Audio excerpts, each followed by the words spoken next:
തല നിറയും മുടി അല്ലെ, നല്ല ഉള്ളുള്ളൊരു മുടി, കറുത്ത കളറിൽ മുടി ഇങ്ങനെ ഇടപഴകി കിടക്കുന്നത് കാണാൻ ആർക്കായാലും ഒരു സന്തോഷവും ഒരു ഭംഗിയും തോന്നുന്ന സംഭവമാണ്. മാത്രമല്ല സ്ത്രീകളിൽ, പ്രത്യേകിച്ച് കേരളത്തിലെ സ്ത്രീകളുടെ ഒരു വലിയ വീക്ക്നെസ് ആണ് മുടി. അതുകൊണ്ട് തന്നെ ആയിരിക്കാം മുടി കൊഴിച്ചിൽ എന്നുള്ള പ്രശ്നം സ്ത്രീകളുടെ ഇടയിൽ ഒരു വലിയ പ്രശ്നമാണ്, ഒരു വലിയ ഇഷ്യൂ ആണ്. ഇപ്പം ക്ലിനിക്കിലേക്കൊക്കെ ഒരു പേഷ്യൻ്റ് വന്നു കഴിഞ്ഞാൽ സ്ത്രീകൾ പ്രത്യേകിച്ചും അവർ കുറേ കാര്യങ്ങൾ പറഞ്ഞു കഴിഞ്ഞാൽ അവസാനം എവിടെയെങ്കിലും ഒരു ക്ലോസ് വരും മുടി കൊഴിച്ചിലിനെ കുറിച്ച്. അപ്പം എന്താ ഈ മുടി കൊഴിച്ചിൽ എന്ന് പറഞ്ഞാൽ, സാധാരണ ഒരു 5-6 മുടി പോകുന്നതിന് നമ്മൾ മുടി കൊഴിച്ചിൽ എന്ന് ഒരിക്കലും പറയാറില്ല. ഒരു വ്യക്തിയുടെ തലയിൽ നിന്ന്, സ്കാൽപ്പിൽ നിന്ന് നമ്മൾ ചീവുകയോ എന്തെങ്കിലും ചെയ്യുമ്പോൾ ഒരു ദിവസത്തിൽ 100-ന് മേലെ മുടി കൊഴിഞ്ഞു പോയാൽ മാത്രമേ നമ്മൾ അതിന് മുടി കൊഴിച്ചിലൊരു പ്രോബ്ലം ആയിട്ട് പറയാറുള്ളൂ. അതും പറഞ്ഞ് നമുക്ക് 100 ഉണ്ടോ ഇല്ലയോ എന്നൊന്നും തിട്ടപ്പെടുത്താൻ പറ്റില്ല. എന്നാലും നമ്മൾ സ്വാഭാവികമായിട്ട് എല്ലാ ദിവസവും മുടി ചീവുന്നുണ്ട്, കുറച്ച് മുടി പോകുന്നുണ്ട്. പക്ഷെ അത് ക്രമാതീതമായി പോവുകയും നമ്മൾ മുടി പിന്നെ ഹാൻഡിൽ ചെയ്യുമ്പോൾ നമ്മുടെ സ്കാൽപ്പ് കാണുക, തലയൊട്ടി കാണത്തക്ക വിധത്തിൽ തോന്നുന്നു, അല്ലെങ്കിൽ ഒരു ബഞ്ചായിട്ട് പോകുന്നു. ഇങ്ങനെയൊക്കെ പോകുമ്പോഴാണ് നമ്മൾ അതിനെ ഒരു പ്രോബ്ലമായിട്ട് അഡ്രസ്സ് ചെയ്യണത്. മുടി കൊഴിച്ചിൽ അല്ലെങ്കിൽ hair fall, excessive hair fall എന്ന് പറഞ്ഞൊരു പ്രോബ്ലമായിട്ട് അഡ്രസ്സ് ചെയ്യുന്നത്. അപ്പം എന്തൊക്കെയാണ് മുടി കൊഴിച്ചിലിൻ്റെ കാരണങ്ങൾ? മുടി കൊഴിച്ചിലിന് ഒന്നെന്ന് വെച്ചാൽ ആദ്യത്തെ ബേസിക് കോസ് നമ്മൾ പറഞ്ഞൊരു ഹോർമോണൽ ചേഞ്ചസ് ആണ്. നമുക്കറിയാം ഒരു പ്രായം എത്തിക്കഴിയുമ്പോൾ മുടി കുറച്ച് കൊഴിയാൻ തുടങ്ങും, അല്ലെങ്കിൽ ഒരു ചേഞ്ച് ഓഫ് ലൈഫ് വരുമ്പോൾ മുടി കൊഴിയാൻ തുടങ്ങും.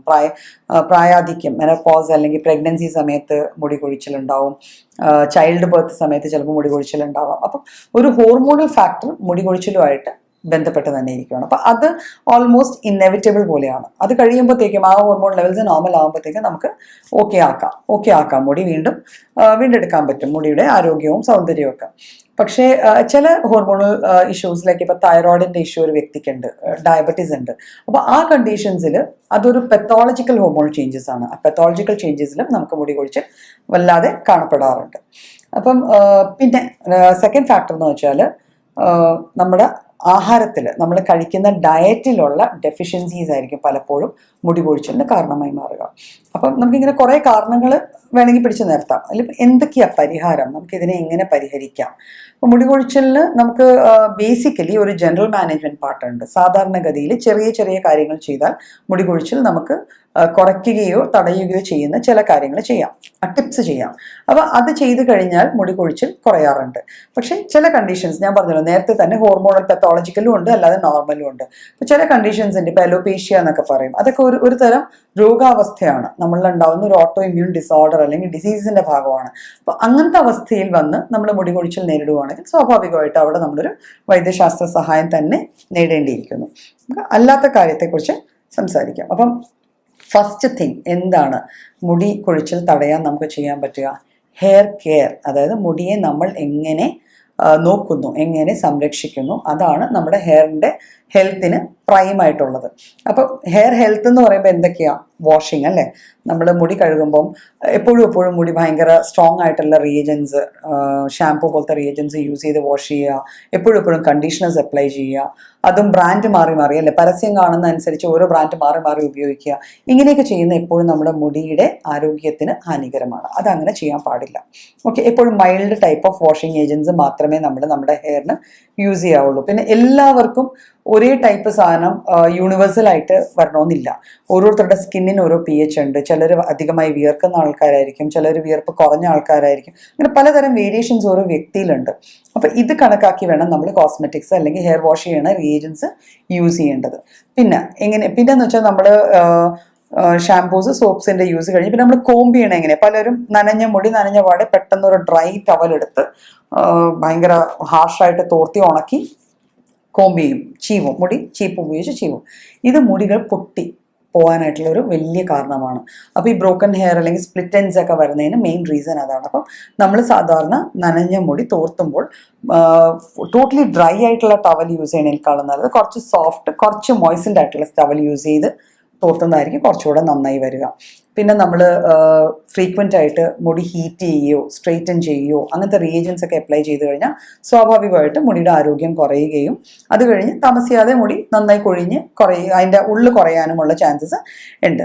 പിന്നെ നമ്മൾ മസാജ് ചെയ്യൽ, കുറേ എന്താ പറയുക, പഫിനെസ് അല്ലെ, ഹെയർ വോളിമനൈസിങ് മസാജ്, അതൊക്കെ കോസ്മെറ്റിക് വൈസ് നോക്കിയാൽ വളരെ നല്ല കാര്യങ്ങളായിരിക്കാം, ലുക്സിലൊക്കെ വളരെ നന്നാകാം. പക്ഷെ ഇൻ ലോങ് റൺ കുറച്ചധിക കാലം നമ്മളത് യൂസ് ചെയ്ത് കഴിഞ്ഞാൽ സ്വാഭാവികമായിട്ട് നമ്മുടെ ഹെയറിൻ്റെ ഹെൽത്ത് കുറഞ്ഞു വരും. അപ്പം എന്തൊക്കെ നമുക്ക് ചെയ്യാം നമ്മുടെ ഹെയർ കെയർ എന്നുള്ള കാറ്റഗറിയിൽ നമുക്ക് എന്തൊക്കെ ചെയ്യാമെന്ന് നോക്കാം. നമുക്ക് പ്രോപ്പർ കോമിങ് പ്രൊസീജിയേഴ്സ് ആയിരിക്കണം. നമ്മളുടെ ഹെയർ ഇപ്പം കേർലി ഹെയർ ആണെങ്കിൽ ഏത് ടൈപ്പ് ഓഫ് ബ്രഷാണ് യൂസ് ചെയ്യേണ്ടത്, ഹെയർ ബ്രഷാണ് യൂസ് ചെയ്യേണ്ടത്, സ്ട്രെയിറ്റ് ഹെയർ ആണെങ്കിൽ ഏത് ടൈപ്പ് ഓഫ്, അപ്പം ആ രീതിയിൽ ഒരു കോസ്മെറ്റിക് കൺസൾട്ടേഷൻ കഴിഞ്ഞ് ആ ടൈപ്പ് ഓഫ് ബ്രഷസ് യൂസ് ചെയ്യുക.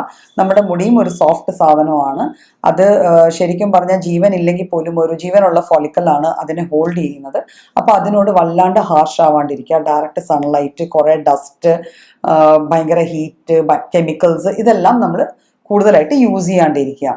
പിന്നെ മസാജിങ് വളരെ നല്ല സാധനമാണ്. നമുക്ക് കുറേ ഇപ്പം കേരളത്തിലാകുമ്പോൾ നമുക്ക് കോക്കനട്ട് ഓയിലൊക്കെ ഭയങ്കര വെളിച്ചെണ്ണ നമുക്ക് സുലഭമാണ്.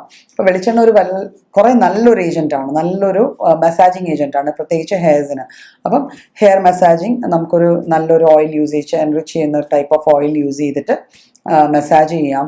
പിന്നെ കുറച്ച് ഹെയർ മാജിക് ഹെയർ ഫുഡ് ഉണ്ട്, ലൈക്ക് മാജിക് റെമഡീസ് എന്നൊക്കെ പറയുന്നത് പോലെ ഹെന്ന അല്ലെങ്കിൽ ഗ്രീൻ ടീ, പിന്നെ ബ്രിങ്ങ, ഇങ്ങനത്തെ കുറച്ച് സാധനങ്ങൾ, കുറച്ച് മരുന്ന് കടയിൽ കിട്ടുന്ന സംഭവങ്ങളൊക്കെ ഉണ്ട്. ഇതൊക്കെ ഹെയർ ഹെൽത്തിന് നല്ലതാണ്. അപ്പോൾ ഇത് നമ്മൾ ആ രീതിയിൽ തന്നെ അതൊക്കെ ഹെയർ മസാജിങ്ങിനൊക്കെ നമുക്ക് അതിൻ്റെ എക്സ്ട്രാക്ട്സ് ഒക്കെ യൂസ് ചെയ്യാവുന്നതാണ്. പിന്നെ സെക്കൻഡ് പാർട്ട് വരുന്നത് ഫുഡാണ്. അപ്പോൾ യൂഷ്വലി നമ്മുടെ ഹെയർ ഹെൽത്തിനെ ബാധിക്കുന്നത് ജങ്ക് ടൈപ്പ് ഓഫ് ഫുഡാണ്. കുറേ ഓയിലി ഫാറ്റി ഫുഡ്, പ്രത്യേകിച്ച് കാലറീസ് മാത്രമുള്ള സീറോ ന്യൂട്രിയൻറ്റ് ഫുഡ്, ആ ടൈപ്പ് ഓഫ് ഫുഡൊക്കെ നമ്മൾ കൂടുതൽ കഴിച്ചു കഴിഞ്ഞാൽ നമ്മുടെ ഹെയറിൻ്റെ ടെക്സ്ചറും അതിൻ്റെ ക്വാളിറ്റിയൊക്കെ പോയി അത് കൊഴിച്ചിലേക്ക് നയിക്കാറുണ്ട്. അപ്പം നമ്മൾ കഴിക്കേണ്ട ഫുഡിൽ യൂഷ്വലി വൈറ്റമിൻ എ കുറേയേറെ കാണണം. പിന്നെ ബയോട്ടിൻ എന്ന് പറഞ്ഞൊരു വൈറ്റമിൻ ഉണ്ട്, വൈറ്റമിൻ സി ഏറെ കാണണം. അപ്പോൾ ഇതൊക്കെ എന്തിലാണ് അടങ്ങിയിരിക്കുന്നത്? നമുക്കൊക്കെ അറിയാം, പച്ചക്കറികളും പഴവർഗ്ഗങ്ങളുമാണ് വൈറ്റമിൻസിൻ്റെയും മിനറൽസിൻ്റെയും കലവറ എന്ന് പറയുന്നത്. അപ്പം ഇത് നമ്മുടെ ഫുഡിൽ നമ്മൾ ഒരിക്കലും ഒഴിവാക്കാതെ തന്നെ ഒരു മെയിൻ മീൽ പോലെ തന്നെ നമുക്ക് വെജിറ്റബിൾസ് ഫുഡിൽ തന്നെ വേണം. അതും പറഞ്ഞ് നോൺ വെജ് മാറ്റണമെന്നല്ല, പ്രോട്ടീൻസും നമുക്ക് അത്ര തന്നെ മുടിയുടെ വളർച്ചയ്ക്ക് അത്ര തന്നെ ആവശ്യമായിട്ടുള്ള സാധനമാണ്. പിന്നെ ബ്ലഡ് കൂടാൻ കഴിക്കുന്ന ടൈപ്പ് ഓഫ് ഫുഡ് നമ്മൾ കുറേ സാധനങ്ങൾ, ഈന്തപ്പഴം, മാതളം, ഈ വക ഫുഡൊക്കെ കഴിച്ചു കഴിഞ്ഞാൽ നമ്മുടെ ഹെയർ ഹെൽത്ത് കുറച്ചുകൂടെ ഇമ്പ്രൂവ് ചെയ്യാനാണ് സാധ്യത. പിന്നെ നമ്മൾ ഹെയറിലേക്ക് അപ്ലൈ ചെയ്യുന്ന മാജിക് റെമഡീസ് പോലെ തന്നെ കുറേ മാജിക് ഫുഡ് ഉണ്ട് അല്ലേ. ഗാർലിക് ഡ്രിങ്ക്സ്, അതായത് ഇഞ്ചി, വെളുത്തുള്ളി, പിന്നെ നമ്മുടെ നെല്ലിക്ക, നാരങ്ങ, ഇതൊക്കെ ചെറിയ പുതിന, ഇവയൊക്കെ നമുക്ക് ഡ്രിങ്ക്സ് ആയിട്ട് പെപ്പ് ഡ്രിങ്ക്സ് പോലെ യൂസ് ചെയ്ത് കഴിഞ്ഞാൽ നമ്മുടെ ഹെയർ കുറച്ചുകൂടെ ഹെൽത്തി ആവാനുള്ള ചാൻസസ് ആണ് കൂടുതലുള്ളത്. പിന്നെ അവോയ്ഡ് ചെയ്യേണ്ട കാര്യങ്ങളിൽ നമ്മൾ ആൽക്കഹോളിക് ഡ്രിങ്ക്സ്, ഫുഡിൽ ആൽക്കഹോളിക് ഡ്രിങ്ക്സ്, സ്മോക്കിംഗ്, പിന്നെ ഞാൻ നേരത്തെ പറഞ്ഞ പോലെ soft drinks type of beverages, zero nutrient calorie drinks, ഇതൊന്നും നമ്മൾ കഴിക്കാതിരിക്കുക. പിന്നെ അൾട്ടിമേറ്റ്ലി ഹെയർ ഹെൽത്ത് എന്ന് വെച്ചാൽ നമ്മുടെ ബോഡി ആൻഡ് മെൻ്റൽ ഹെൽത്തിൻ്റെ റിഫ്ലക്ഷൻ ആണ്.